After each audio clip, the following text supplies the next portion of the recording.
Halo, perkenalkan nama saya Indah dari Prodi Keperawatan Universitas Nasional. Di sini saya akan memberitahu bagaimana sih cara membaca buku SDKI, SLKI, dan SIKI. Ketiga buku ini, buku SDKI, SIKI, dan SLKI merupakan buku yang disusun oleh tim Prokja DPP PPM. Pertama, ini merupakan buku standar diagnosis keperawatan Indonesia yang biasa disingkat dengan SDKI. Merupakan salah satu standar yang dibutuhkan dalam penyelenggaraan praktik keperawatan di Indonesia. Cara membacanya adalah kita terlebih dahulu membuka daftar isi.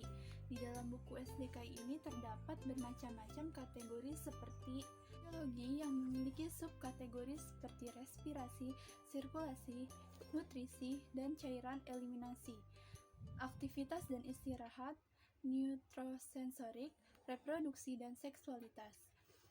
Ada kategori psikologi dan di dalamnya terdapat subkategori seperti nyeri dan kenyamanan, integritas ego, pertumbuhan, dan perkembangan.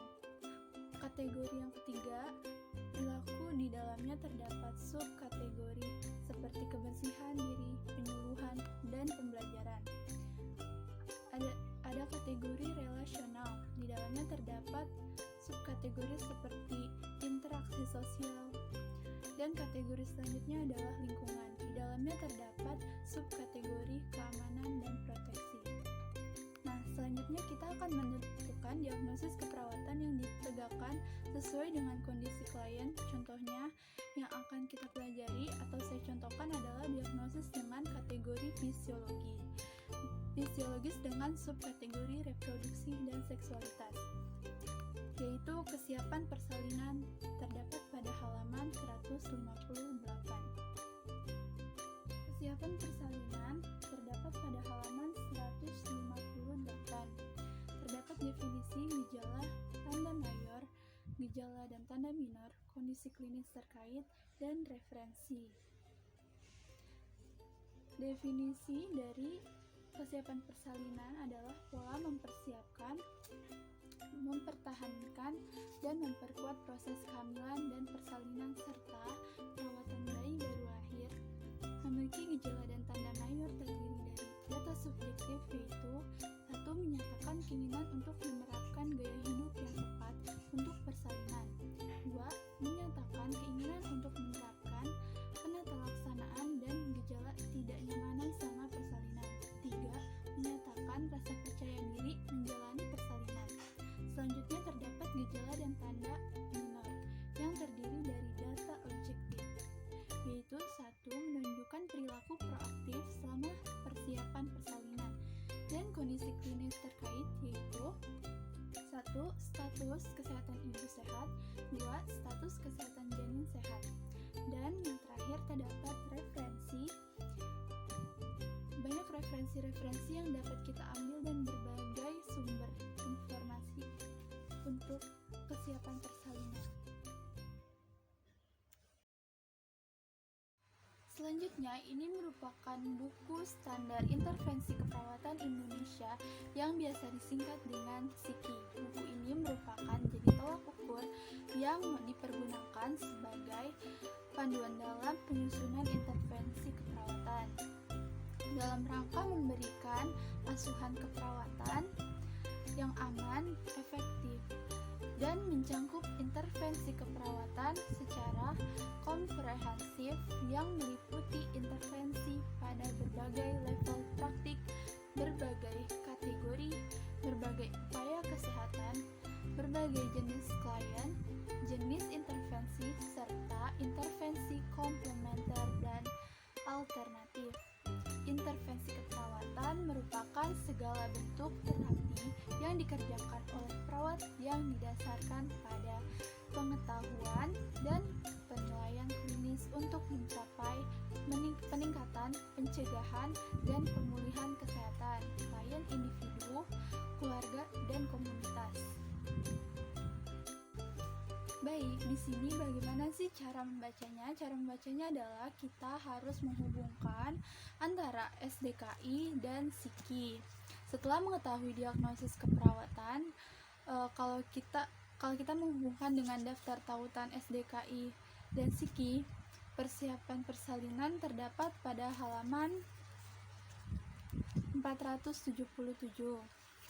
Selanjutnya pada halaman 477, kesiapan persalinan terdiri dari intervensi utama dan intervensi pendukung. Pada persiapan persalinan, intervensi utamanya yaitu edukasi persalinan.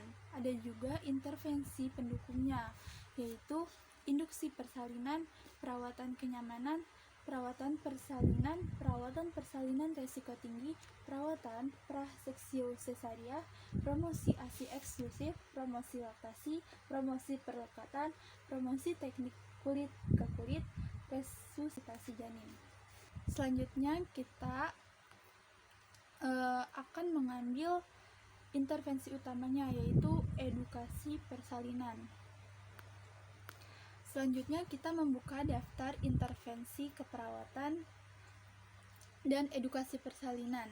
Terdapat pada halaman 101. Oke, kita buka halaman 101.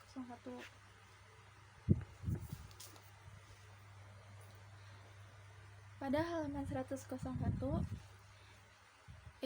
edukasi persalinan terdapat definisi dan tindakan.